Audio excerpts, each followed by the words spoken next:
প্রায় শেষের পথে তৃতীয় ধাপের কাজ। শিয়ালদা স্টেশনে 1 থেকে 5 নম্বর প্ল্যাটফর্মে দ্বিতীয় ধাপ কাজ সম্পন্ন হওয়ার পর এবার তৃতীয় ধাপের কাজ প্রায় শেষের পথে। এই তৃতীয় ধাপের কাজ সম্পন্ন হলেই শিয়ালদার প্রত্যেকটি স্টেশনে 12 কোচে ট্রেন চালানো সম্ভব হবে। যে কাজগুলো তৃতীয় ধাপে করা হচ্ছে, দমদম প্রান্তে প্ল্যাটফর্ম নম্বর 1 এবং 2 এর সম্প্রসারণ 52 মিটার করার কাজ চলছে।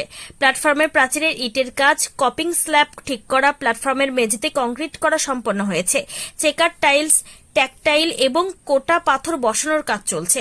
দমদম প্রান্তে প্ল্যাটফর্ম নম্বর 3 এবং 4 এর সম্প্রসারণ 52 মিটার। দমদম প্রান্তে প্ল্যাটফর্ম নম্বর 4 এবং 5 এর সম্প্রসারণ 55 মিটার।